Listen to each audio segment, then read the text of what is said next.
I mean, he's like a runaway buffalo, isn't he? You don't stop him from that distance. Here he comes sniping away. The baby-faced assassin. Again. Nicola! Samoa, there's that grubber again. Here we go. Hello, Williams lost it back. Capria. Here we go. All right, here we go. Episode 10. Welcome to Matt Suter from the Hornets. How are you, mate?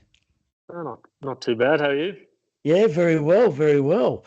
We're going to get to you and the Hornets and hear more about what the club's got on this year. But before that, my partner in crime, Mr. McCauley. How are you, big fella? Well, living the dream, but just enjoying this 4-degree day that we've just happened to pull out the middle of nowhere.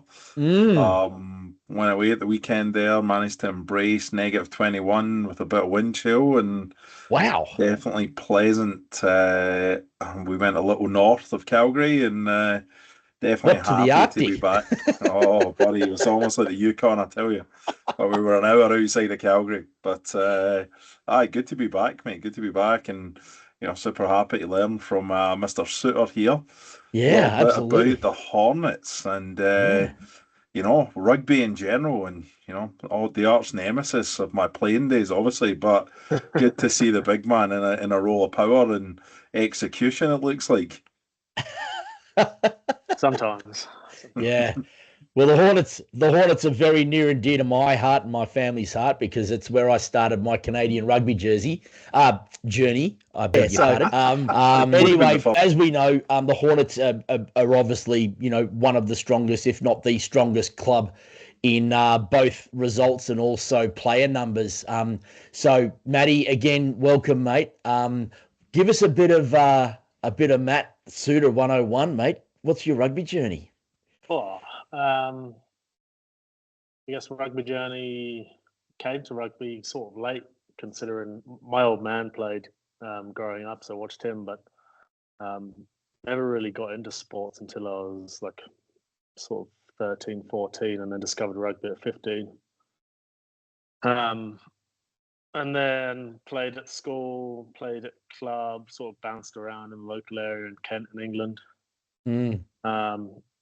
And then when I was about 18, 19, I was sort of at a standstill with rugby. I'd played county, wasn't really sure what I wanted to do with it, sort of lost the enjoyment a little bit, and didn't know what to do with my life. So instead of going back to school, I decided to travel to Canada for a summer. And there you go. I've been back and forth and haven't really left since. So as much, it seems to happen with a lot of us funny speaking Brits and Aussies and Kiwis. Yeah. Both heard that story before. Yeah. So you found yourself a local and got pinned down, and here you are. How many years later, mate? Yes, 2013. Today was the first day I stepped down in Canada. Actually. Happy anniversary! Paddy's Day, yeah. So you pitch up in 2013, mate. Did you get straight into the Hornets then, or what's the pathway from arriving in Cowtown? Yeah, so my auntie back in England married a Welshman. He had actually come over to play for the Hornets in the early 90s, mid 90s sort of thing. Yeah, wow. And he's friends with Dustin Hopkins and put me in touch. So I reached out to him and said, there's only one team to play for if you want to come and play in the summer. And it was the Hornets. So that's history, really. Yeah. Connected with Moff and lived with James Buchanan and oh wow, E-Rock. Oh, he lived at the house with a ski hill in the back. Yeah. Oh, that wasn't there when I was there, but that'd be pretty epic. Pretty epic. That's the vibe, and you boys know them. So couple of local legends right there. Couple of classics, boys. Yeah, just definitely keeping you on your toes, Aces. Yeah, it was a big immersion into Canadian culture. That's a good way of putting it. So what's your role at the club, mate? You're VP? Yeah, vice president this year. And last year I was VP men's before that, and Yeah. Social director a bit before that as well. So a few So roles. what's the difference between VP men's and I guess vice president? So like VP men's is obviously more geared towards the senior men's, sort of a bit more of an admin role of team sheets and coordinating coaches and making sure all the players are registered. And then moving on to like the vice president role, it's a bit more encompassing. So trying to make sure that it's the whole way up. And we've got coaches in the right positions, age grades, and trying to tap a bit more into that youth and junior rugby as well. With me being a former men's player, I guess I do have a little bit more of a foot in there with the men's and sort of where the heart lies and try and make sure they're doing well. And then Jade being president is still a current player as well. So she sort of takes the women's side. So it kind of works out pretty well that we sort of divide and conquer and make sure that the club's going in the right direction. That's cool. Redirection. So do you guys still have a VP men, VP women? Or have you just completely restructured that, Mike? No, new VP men, JJ came in this year for his first year. Justin Jones, I think he played for the Irish a few years ago and then sort of stepped away from rugby and came back last year and just sort of taken on the role. And then VP women's is Kaylee. Excellent. She's been with the club for years. And who's looking after juniors these days, mate? We got Neil Curry. The VP juniors, and we actually divided up the juniors and youth a few years back. As the juniors role just sort of becomes too big. It's like 12 age it's groups. Massive. Yeah. So we just sort of, and with the season restructure that happened like in Calgary and Alberta, we've been splitting the seasons up for the youth. Well, we call the youth is like the U16, U18. So after they finish their high school rugby, they come and play for us. Yeah. So we split that up, and then John McDonald does our youth this year as well. So yeah, cool, nice. Cool. Now, mate, concept from an exec level. Yeah. Now, before we get back to the talking about the Hornets season ahead and how to get involved, mate, you're one of those special humans that also gets involved with the representative rugby side of things. So, tell us a bit about that, mate, because a lot of people might see you, but because you don't have your Hornets kit on, they might not know exactly who you are. So I know you were with the Wolfpack last year. Is that right? Yeah, we did a bit of Wolfpack. I've done the U18s with Dusty. Yeah. For the last, well, not last year, but the 2 seasons prior to that with the U18s for Wolfpack. Yeah. And then last year with the men's north-south type of structure they had. Right. We took the south and played like the sort of like the Edmonton Wolfpack, if that makes sense. Yeah. And then we wanted to take a Wolfpack side to the coast to coast out in Halifax. And it didn't really come through. There wasn't a direct pathway as such set out for Rugby Canada, which is one of Rugby Alberta's main structuring. Is that if we're going to send a team to a competition, it needs to be involved in the Rugby Canada pathway. Right. And this competition wasn't when it was first organised, and then later on it did actually turn out to be watched and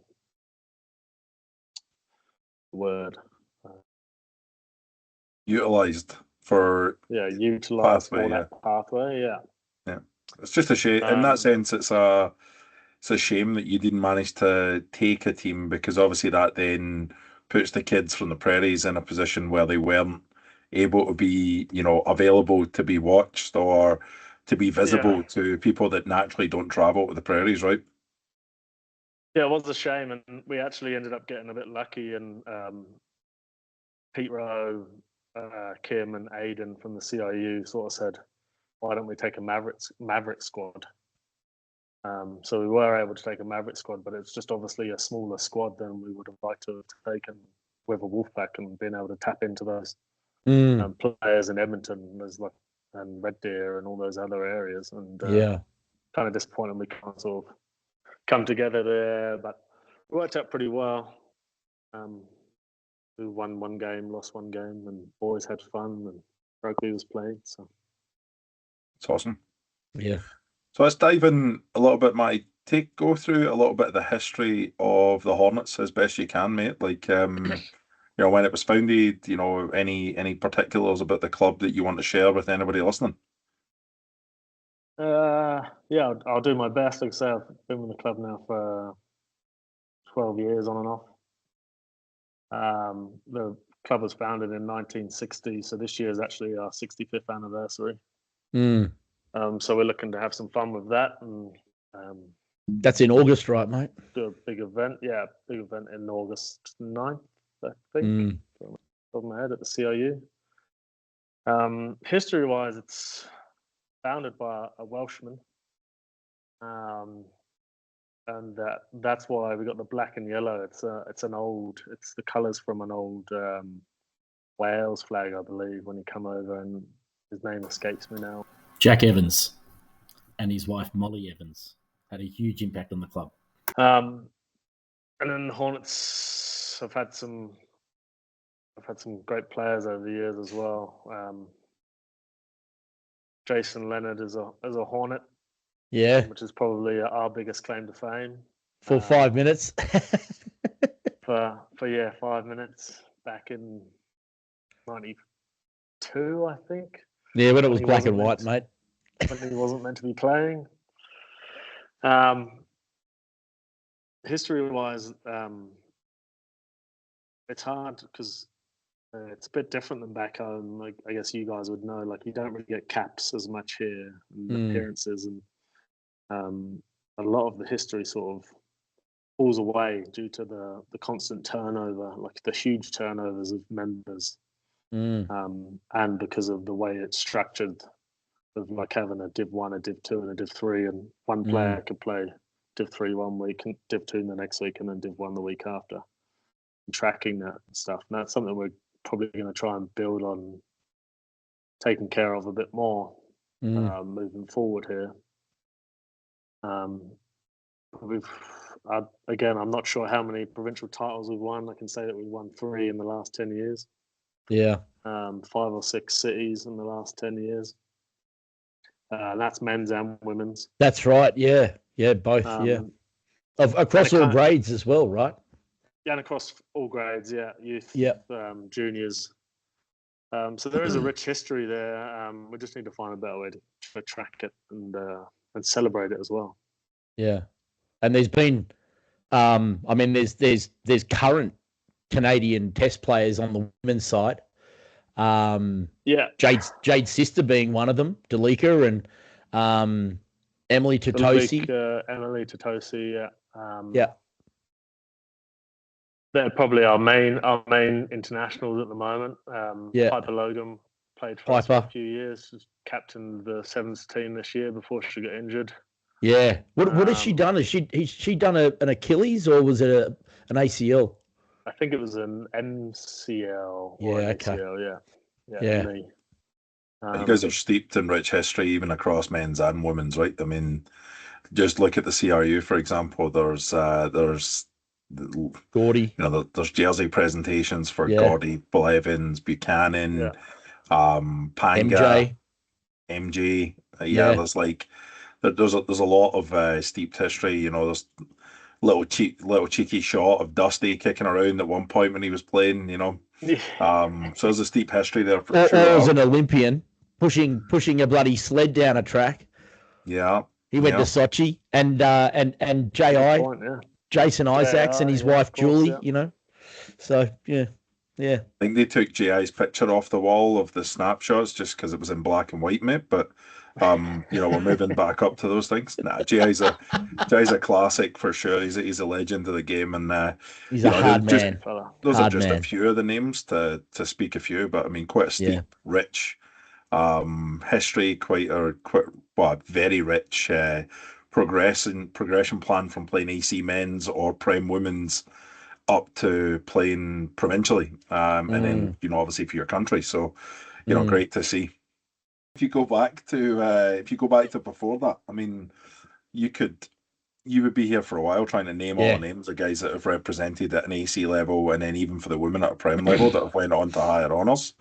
So and the huge numbers in the juniors program, right? I think you know, when I was stumbling around the training fields there several years ago, Matt, you know, we got to the point where there was too many juniors, you know, because we wanted everyone to every athlete to get as much game time as possible. So, you know, talking about that, mate, what programs do you have on offer for anyone listening out there or watching in? What programs, what age groups, what demographic, you know, how do people kind of get involved? Yeah, so demographic-wise, we try and keep to the southeast, sort of local players. Like part of my role with the CIU is sending players from like the men's into their sort of respective areas and trying to keep that realistic. So we look to get most of our kids from the southeast, keep it local, keep it affordable, and make it easy on the parents as well, right? You don't want a player from the northeast trying to come down to the southeast or whatever, traveling half an hour to practice and play rugby. There's plenty of clubs around the city, so sort of share the wealth in that respect. But all age groups, I think we can start from sort of 4 or 5 years old all the way up with the minis, U7s, all the way up to U18s and then on to seniors. The structures always change on a sort of year to year, with Rugby Alberta changing some things, Rugby Canada changing some things. With age groups, I think we go from U18 to U19 this year in rep rugby. Yeah, U17, so U19, yeah. Yeah, there's always those little sort of things to contest with when it comes to structuring the practices. But we've had pre-season on the go since the first week in January this year. It's currently on pause due to the school strike for our juniors, because we use a lot of indoor gyms and like basketball courts for them, which is normally on a Monday evening, which would be starting in an hour or so normally. But until that school strike's over, it's kind of on pause. But we share all our information over Instagram. So at Hornets Rugby on Instagram. We try and keep it as up to date as possible and share all the training locations. During the season, it's Monday and Wednesdays is normally all age grades, juniors, minis, U13s, U15s, and then Tuesday, Thursdays is seniors, men's and women's at the same time. Yeah, okay. 6:30 till 8 p.m. Monday to Thursday for practices, really. So whereabouts, mate? Because I know that back in the day it was Lord Beaverbrook, and then last year you were at another facility. But where's the training ground now? It's technically in the air. We're looking to move to All Saints High School down in Legacy there. Yeah. Trying to build a partnership with them. We've had several players, boys and girls, come through their system, and a few of our guys coach there as well. Yeah. And it's a nice new school facility, and try and build a relationship with a school again, since our one with Beaverbrook sort of fell to the wayside. So just try and find somewhere we can call home. Basically, it's not fun having to try and find a new field every summer, and then you end up losing players. Yeah. Sort of, I was going to say that stuff. So it's a struggle. Yeah, I was going to say that, because if you've got someone that lives, you know, just in the north and has been playing for the Hornets for years and years, to travel, you know, 5, 10, 15 minutes further, it does put a strain on it. And it's usually during peak hour traffic, right? You're racing from work to race to training, and it's not fun. So unfortunately, you're not the first person we've heard this concern from throughout the podcasts. In that, right, Vinny? We've had quite a few of them that have been saying that they've had to form new relationships, and dig deep in the current members of the clubs to try to find a decent training ground. Yeah, I think it's those relationships, like Matt kind of alluded to. If they don't stay strong over time, it makes it really challenging. And you know what? There's a lot of facilities around here, but not a lot of facilities that are rugby specific. And that's right. Having a rugby specific facility it goes a long way to growing a program. And hopefully all goes well at All Saints, and it's a good location. It's a newer location, and you guys can build something on that for the future. But yeah, definitely a challenge across a few of the clubs that have come in. Just mentioning exactly what you said, Matt. Even like the off-season stuff, just the unknown, or the moving around, or the just trying to get facilities booked to try and keep the membership moving and keep get a bit of a pre-season done. Seems to be challenging as well. Yeah, it's like one of the hardest things from like a coaching standpoint is transitioning like these young players from small areas when you're practicing a move in a gym that's 20 meters by 10 meters, or a space that's that small, and then they step out to a field. It's make or break. They're really at the peril of the weather in Calgary. It's trying to get outside as soon as possible to teach these kids like how to play rugby on a rugby field. Yeah, I've been tricked. Rugby fields to practice on. We've been tricked once where no snow, fields were starting to look groovy, and then a couple of days later we get a big dump of snow, and you're like, we could have had the earliest outdoor season ever, but not to be. That was wishful thinking. Yeah, it was too good to be true. I've got a thought, and I know that there's a lot of high school rugby, and I know that there's, I think soccer maybe that plays down at the CRU, but surely there's some way to help clubs that the CRU could delegate field 5 or a field to a couple of clubs to at least let them have a home base until they can get on their feet, right? I mean, we've got 5 incredible fields down there. I don't see that much rugby being played during the week that you couldn't allocate a field, hey? It gets difficult in the summer because of the cross-border sports between soccer, ultimate frisbee, and then rugby ultimately. Oh, they still play ultimate there, do they? Yeah, soccer and ultimate basically takes up all the nights of the week that our clubs train at their own facilities. The CRU is pretty busy. I wouldn't say it has all 5 fields booked out, but they are pretty busy in the sense. And then they take into consideration, well, this is back in Dan's days, but they used the rest fields as well, right? So that it sounds daft saying that you have to rest the grass, but it's in order for longevity and for the season to kind of take its place. They usually rest a field every now and then. Yeah. Just my experience anyway. Matty might know a bit more. He's got an inside scoop these days. Yeah, it would also be finding a balance, like we spoke about it last year. The Hornets were possibly going to go there as well as the Canucks, and sort of share that facility, and what that could look like, and it just never came to fruition. But like as you said, Vinny, like the weather gets so dry,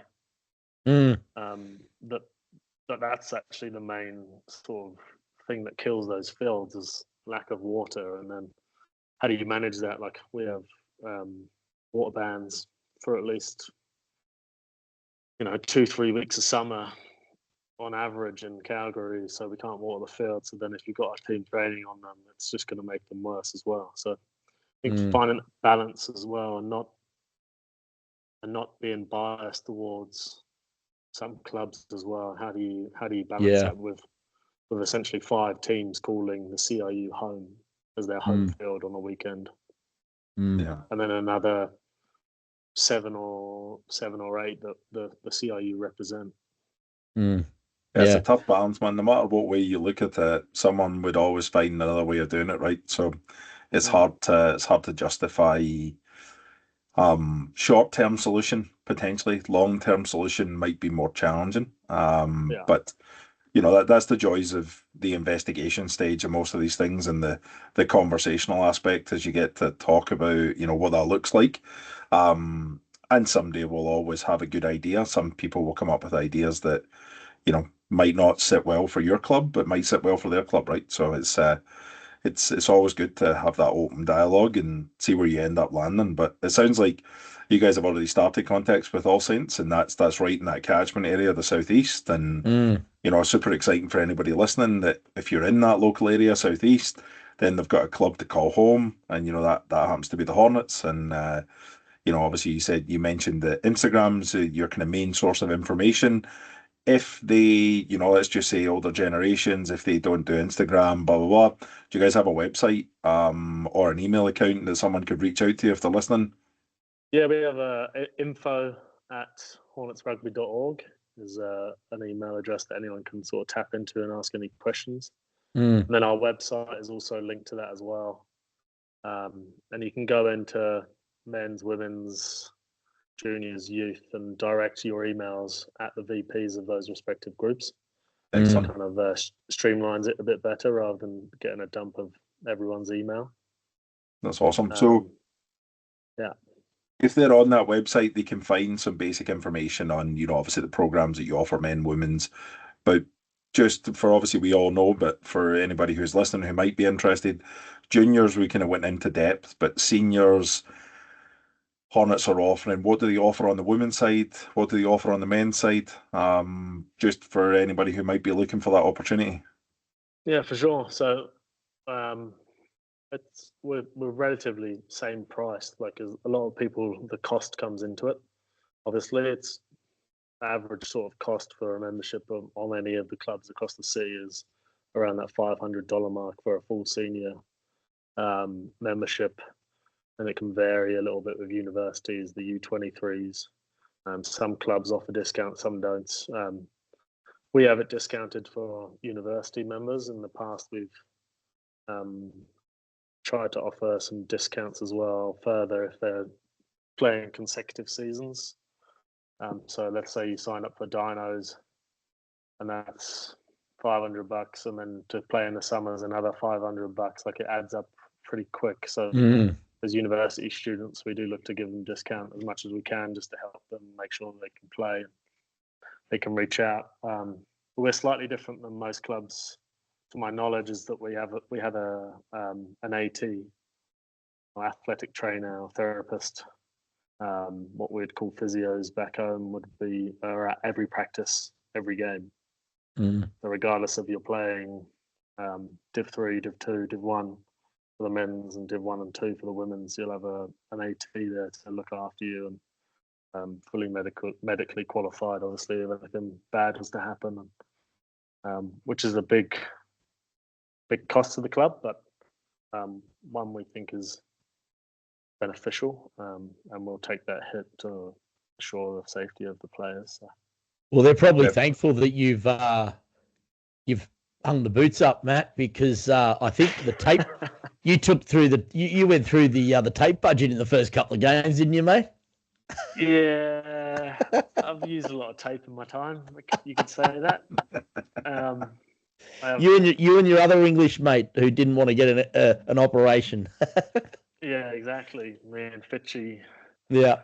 Had both knees strapped at one point, I think, for each of our games, or for all of our games. Yeah. Well, I suppose we should give a big shout out to Sharnay, right? Because again, and I'm sorry, I don't know the name of the other ATs that you've got, but we can give them a shout out. But obviously, personally, with Sharnay, she's not only supporting the Hornets, but she supports the Wolfpack. She supports the Mavericks teams as well. So, they do a tremendous job. All of the ATs, whether it's Sharnay or the rest of them across all the teams, right? Yeah, there's a fair few of them. Sharnay, Charlotte, a few of the others that are linked up there. Sort of headquarters is Fortius. Yeah. And then the CIU also uses a bunch. But without all the ATs, we'd be hooped. So. Yeah. Wouldn't need shows incredible value, doesn't it? Like the value in looking after players is is obviously a priority at the Hornets, and I think other clubs have different priorities in certain parameters where they'll have ATs for games, maybe one training session a week, but definitely not fully all-inclusive, all training sessions, ready to rock and roll. So I mean, that's incredible value for what you guys are offering. What about the women's side, Matt? Obviously, you guys have been very successful on the women's side in Prem, but you guys also offer Prem and I think it's SW2 or the Development League that they used to call it. You guys offer both teams, correct, on the women's side? Yeah, it's called SW1, I think, just to confuse people a little bit. But so we have a Division 1 side, which is AWP, which falls under Alberta's jurisdiction, and then SW1, which is the Division 2, essentially, which is run by the CIU.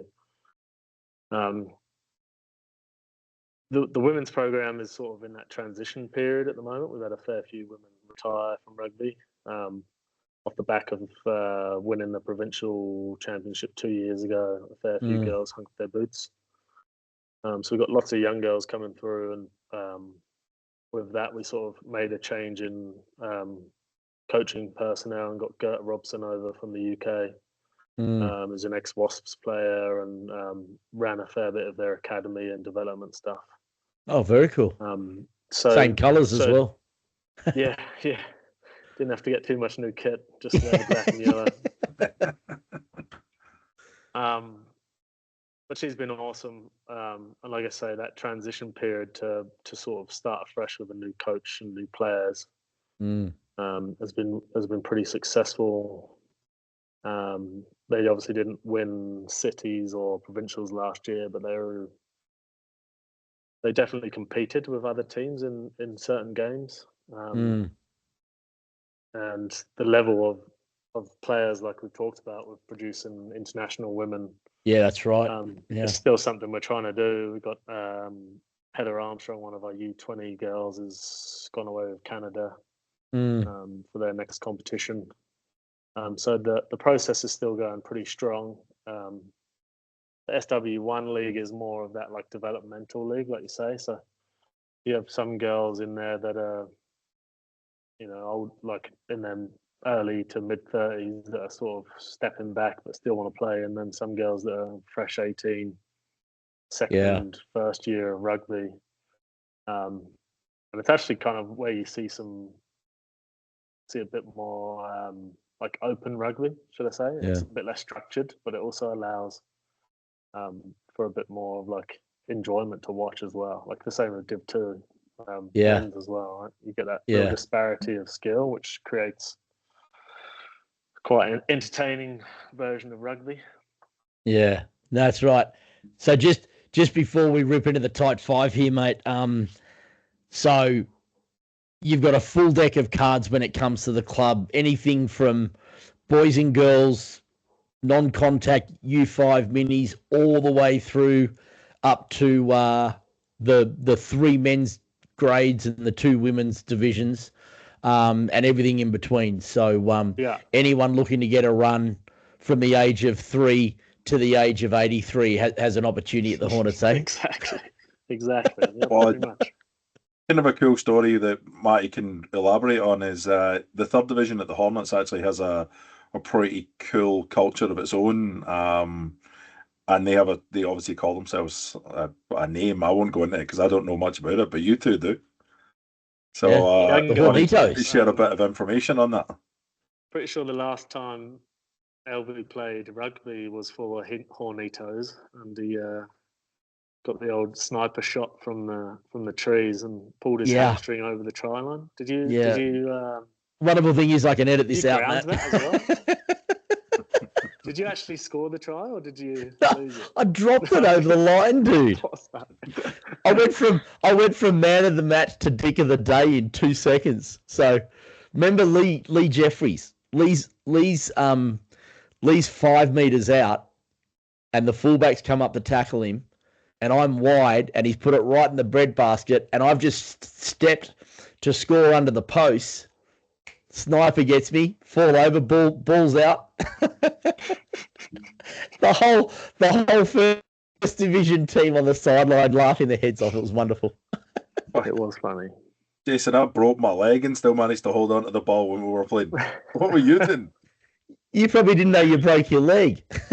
Yeah, that's true. That's true. Yeah. I was lying on the ground going, "What the hell just happened?" Yeah. But anyway. But I think getting back to the Hornitos,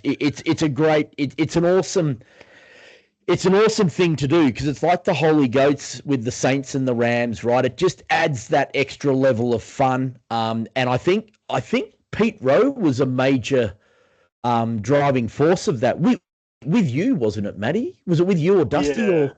Yeah, me, Jinxie, and Jinx, Pete sort of came up with the concept. Essentially, like, kept looking at clubs and when I was the VP men's, watching where the fall away was, and when you actually retain most of your AC players, there's obviously comings and goings with imports and kids going to university, so you do lose a few quality players every year. But the biggest drop off is that Div 2, Div 3, where you're a bit older, you don't want to play competitive rugby, but there's not really much of a buy-in to be a Div 3 rugby player. It's where does the ethos come from as being a Div 3 rugby player? And it's like, well, the social side of it is where it's about. Like the fact that you can still have a beer with 15 mates or 23 mates most of the time, every Friday night, every Saturday. Yeah. It's sort of like you're never lonely when you're part of a rugby club. Yeah. And that's kind of what we wanted to buy into. So get these old boys back involved, but also the young guys that don't really have the aspiration or need to learn what rugby is about and send them into the same mix and allow sort of nature to take its course and the old boys take the young fellas under their wing, and then you've got a player for life. Yeah. And then with Jared, Procession is an old boy that come back. He's sort of mid to late 30s now. Didn't play for 10 odd years. Sort of heard about the Hornitos. Thought I'd come back, and now he pretty much single-handedly runs it, and he's the biggest cheerleader for the Hornitos ever. And it's like it's become his baby, right? So. He is a legend in this area for sure. Like, literally, that guy just oozes energy. I've had the pleasure of playing against him and just having a beer on the sideline. And yeah, he deserves massive kudos. He is definitely a positive energizer for sure. And some of the stuff even through the off season, talking about some of the challenges that they do, and if you complete a challenge, you basically go out and you go for the big steak dinner, and small things like that make such a big difference to a group of people that maybe don't want to go out on a Saturday and have 20 pints anymore. Maybe they just want to have a couple of glasses of wine over a nice steak dinner, or go somewhere decent, or even have a bottle of tequila with something inside it. You never know. Yeah, he's it's kind of one of the biggest drop-offs as well. Is that winter? Like winter is it's a killer for rugby in Calgary, right? It is. So they have the monthly challenges where it's lift a certain amount of weight in the gym, or just go to the gym a certain number of times, and then they have a little, like you said, steak dinner and a beer and celebrate together and keeps the boys engaged. Yeah.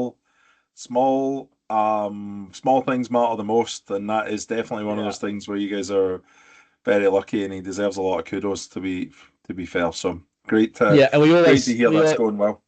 And we always say it takes a village, Vinny. So it sounds like the Hornets are getting ramped up for another really strong season, which is what we need. We'd love to have every club as strong as the Hornets or the Canucks or the Saints and some of these other clubs, but hopefully the more we can get this message out, hopefully we get more athletes coming through at that junior level, which is what this is all about. But let's rip into the tight five.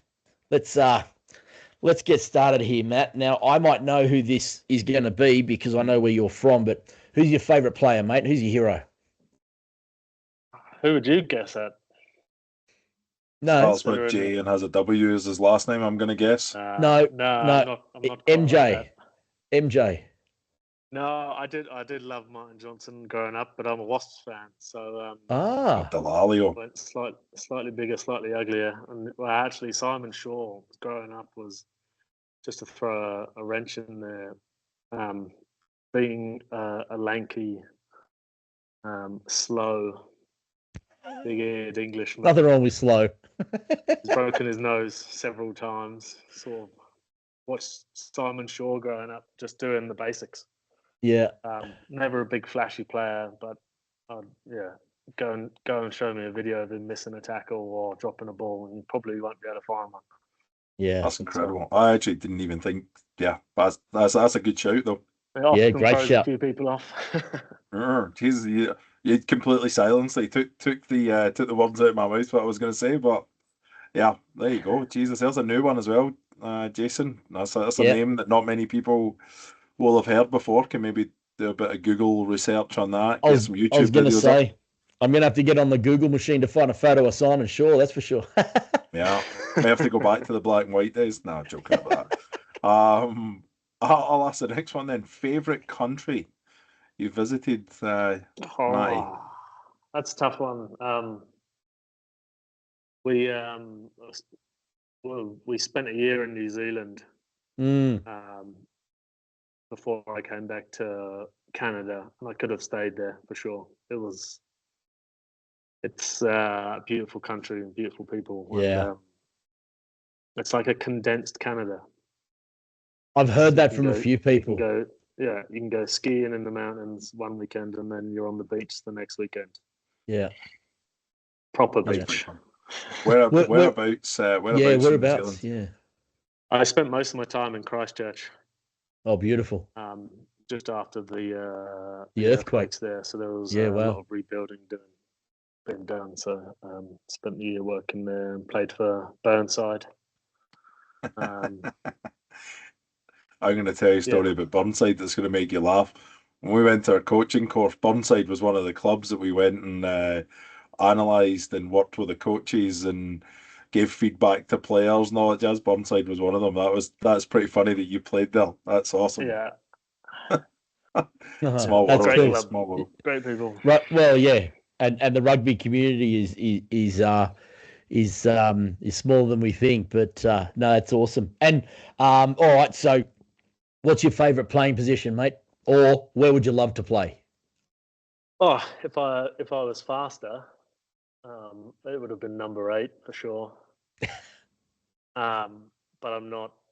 I haven't played number 8 since I was probably about 16 years old. But I'm a lock through and through, I think. So second row.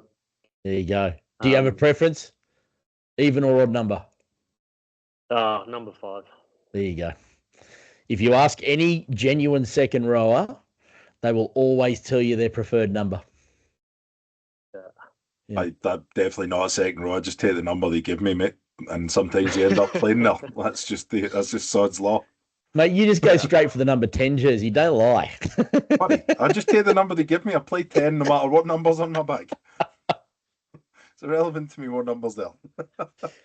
Favorite memory or achievement in rugby?